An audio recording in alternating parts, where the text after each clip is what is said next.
दांतों के दरमिया गैप, जिसे डेंटल जबान में डायस्टेमा कहा जाता है,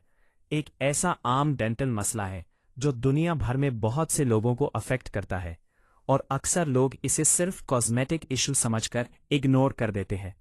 लेकिन हकीकत में इसके पीछे कई मेडिकल और फंक्शनल वजूहात हो सकती है जो समझना बहुत जरूरी है। दांतों में गैप की सबसे कॉमन वजह जेनेटिक्स होती है, यानी अगर किसी फैमिली में वालिदैन या करीबी रिश्तेदारों के दांतों में गैप हो तो अगले नस्ल में भी ये मसला देखने को मिल सकता है। इसके अलावा जबड़े का साइज दांतों के मुकाबले में बड़ा होना भी एक बड़ी वजह है, जहां दांत अपनी जगह पर प्रॉपर फिट नहीं हो पाते और उनके दरमियान स्पेस रह जाती है।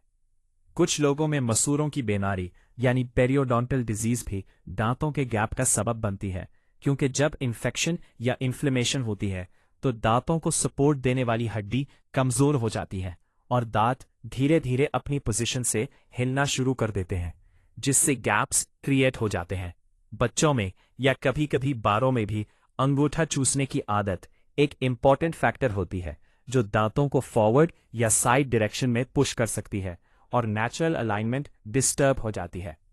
इसी तरह जबान का दांतों पर प्रेशर डालना, जिसे टंग थ्रस्टिंग कहा जाता है, वो भी लंबे अरसे तक अगर कंटिन्यू रहे तो दांतों के दरमियान फासला पैदा कर देता है। कुछ लोगों में अपर फ्रंट टीथ के दरमियान एक सॉफ्ट टिश्यू होता है जिसे लेबियल फ्रेनम कहते हैं। अगर ये एबनॉर्मल तौर पर थिक या लो अटैच्ड हो तो ये भी फ्रंट टीथ के दरमियान गैप का कॉज बन सकता है। अब अगर बात की जाए कि दांतों का गैप सिर्फ अपीयरेंस का मसला है या इसके कोई नुकसानात भी हैं, तो इसका जवाब यह है कि छोटा गैप जो स्टेबल हो और किसी इन्फेक्शन या फंक्शनल प्रॉब्लम का सबब ना बन रहा हो, वो सिर्फ कॉस्मेटिक इशू हो सकता है। लेकिन अगर गैप ज्यादा हो या अंडरलाइंग डेंटल डिजीज की वजह से हो, यह कई प्रॉब्लम्स क्रिएट कर सकता है, जिसमें सबसे पहला मसला खाने का दांतों के दरमियान फंस जाना होता है, जो प्लैक बिल्डअप और बैक्टीरिया ग्रोथ को इंक्रीज करता है और इससे कैविटीज और मसूरों की बीमारी का रिस्क बढ़ जाता है। इसके अलावा कुछ लोगों में स्पीच प्रॉब्लम्स भी डेवलप हो सकती है, जिसमें कुछ अल्फाज सही तरह प्रोनाउंस नहीं हो पाते या सीटी जैसी आवाज आती हैं, जो कॉन्फिडेंस को इफेक्ट करती है। साइकोलॉजिकल इम्पैक्ट भी कम नहीं होता, क्योंकि कई लोग अपनी स्माइल को लेकर इनसिक्योर महसूस करते हैं और सोशल सिचुएशंस में खुलकर हंसने या बात करने से गुराइश करते हैं। अब ट्रीटमेंट की बात की जाए तो मॉडर्न डेंटिस्ट्री में दांतों के गैप के लिए कई इफेक्टिव सॉल्यूशंस अवेलेबल हैं, जो पेशेंट की कंडीशन और गैप की सिवियरिटी पर डिपेंड करते हैं। ब्रेसेस एक ट्रेडिशनल और बहुत इफेक्टिव मेथड है जो दांतों को ग्रेजुअली करेक्ट पोजीशन में लाकर गैप को बंद कर देते हैं, और ये ट्रीटमेंट थोड़ा टाइम लेता है लेकिन लॉन्ग टर्म रिजल्ट्स बहुत स्टेबल होते हैं। क्लियर अलाइनर्स आजकल बहुत पॉपुलर हो रहे हैं क्योंकि ये ट्रांसपेरेंट ट्रेस होती हैं जो ऑलमोस्ट इनविजिबल होती हैं और दांतों को स्टेप बाय स्टेप मूव करती हैं, जिससे एस्थेटिक कंसर्न कम हो जाता है। छोटे गैप्स के लिए डेंटल बॉन्डिंग एक क्विक सोल्यूशन है, जिसमें टूथ कलर्ड रेजिन मटेरियल दांतों पर लगाया जाता है और गैप को फिल कर दिया जाता है, जिससे स्माइल इंस्टेंटली इंप्रूव हो जाती है।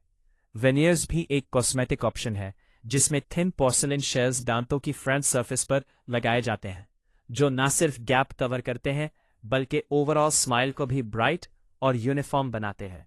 अगर गैप का रीजन लेबियल फ्रेनम हो तो छोटा सा सर्जिकल प्रोसीजर, जिसे फ्रेनेक्टमी कहते हैं, किया जाता है, जिससे टिश्यू को एडजस्ट या रिमूव किया जाता है और बाद में ऑर्थोडोंटिक ट्रीटमेंट की मदद से दांतों को सही पोजीशन में लाया जाता है। अगर मसूरों की बीमारी वजह हो तो सबसे पहले उस इन्फेक्शन का प्रॉपर ट्रीटमेंट जरूरी होता है, जिसमें स्केलिंग, डीप क्लीनिंग और मेडिकेशन शामिल हो सकती है, वरना सिर्फ गैप बंद करना टेम्पररी सोल्यूशन होगा। ये भी बहुत इंपॉर्टेंट बात है कि इंटरनेट या घरेलू टोटकों से दांतों का गैप बंद करने की कोशिश बिल्कुल नहीं करनी चाहिए, जैसे रबर बैंड्स या किसी भी DIY मेथड का यूज करना, क्योंकि ये दांतों और मसूरों को इरिवर्सिबल डैमेज दे सकता है। आखिर में ये समझना जरूरी है कि दांतों का गैप एक ट्रीटेबल कंडीशन है और मॉडर्न डेंटिस्ट्री की मदद से इसका आसान और सेफ इलाज मुमकिन है। लेकिन सबसे पहला स्टेप हमेशा क्वालिफाइड डेंटिस्ट से प्रॉपर डायग्नोसिस लेना होता है, ताकि असल वजह समझकर बेस्ट ट्रीटमेंट प्लान चूज किया जा सके, जो न सिर्फ स्माइल को बेहतर बनाए बल्कि डेंटल हेल्थ को भी लॉन्ग टर्म में स्ट्रांग रखे।